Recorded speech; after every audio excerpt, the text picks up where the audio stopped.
大家好，歡迎嚟到愛書人，我係你哋嘅節目主持人周龍靜。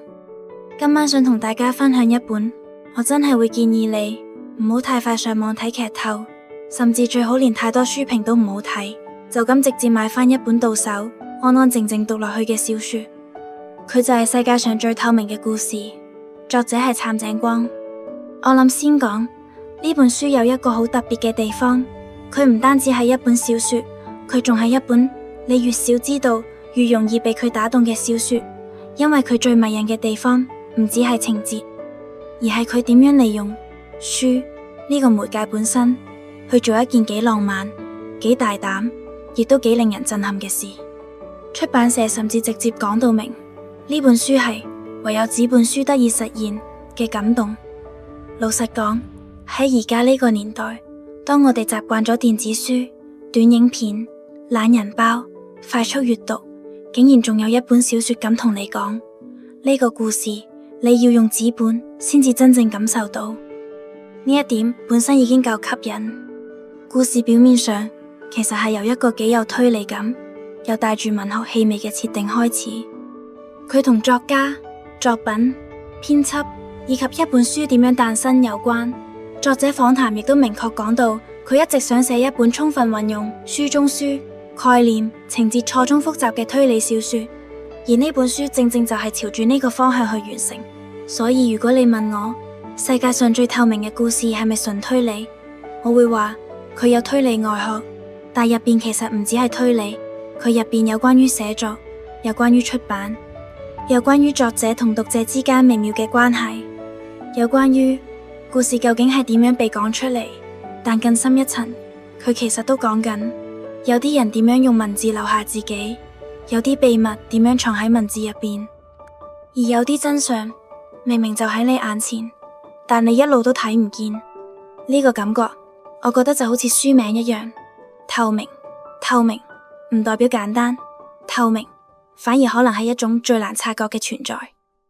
因為太自然、太順理成章、太似本來就應該喺度，所以你根本唔會懷疑。而作者就係利用咗呢一種你以為自己睇清楚咗，最後再輕輕轉一個角度，令你突然發現，原來我一直以為自己明白，其實只係我自己以為。我哋平時睇小說通常都係追情節、追人物、追氣氛，但係世界上最透明嘅故事俾我一種感覺係，你唔單止係睇故事，你仲係喺參與一個作者同編輯、譯者、出版者一齊完成嘅閱讀機關。甚至作者接受訪問時都提到呢本書想做到讓人驚艷，同時又讓人信服嘅結局。你聽到呢度可能會覺得，哇，咁會唔會太 gimmick？ 會唔會淨係得技巧冇感情？我會答你，唔係。因為如果一本書只有技巧，佢會令你覺得叻。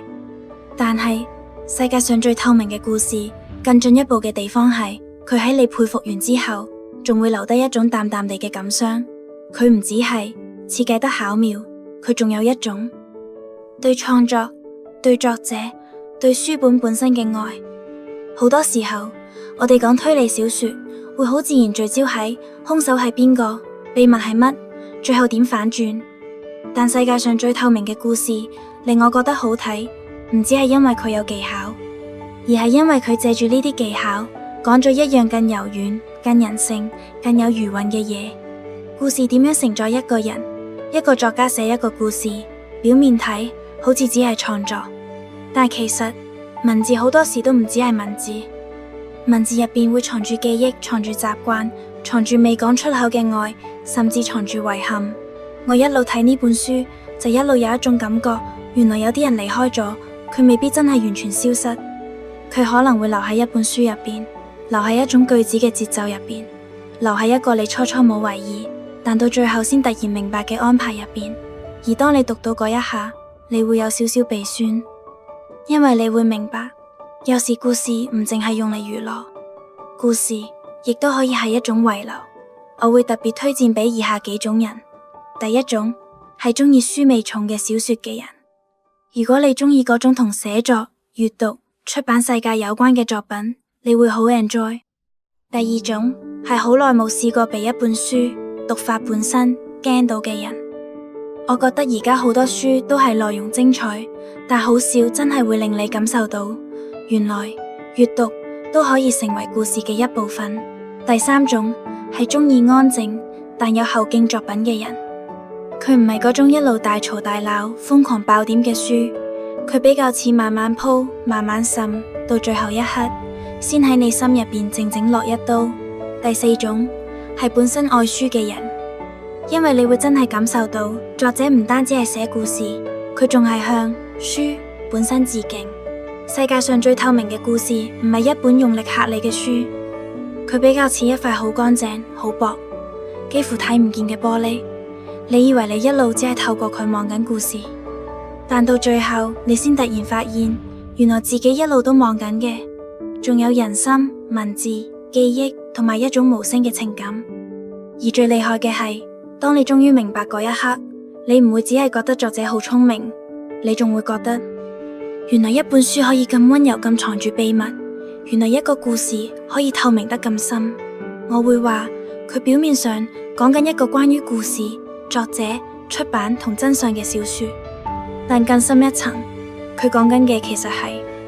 有啲人點樣透過文字留低自己，有啲秘密點樣藏喺最自然嘅地方，有啲真相唔係因為佢難，而係因為佢太透明，所以先最難被睇見。而我諗呢個就係書名最靚嘅地方。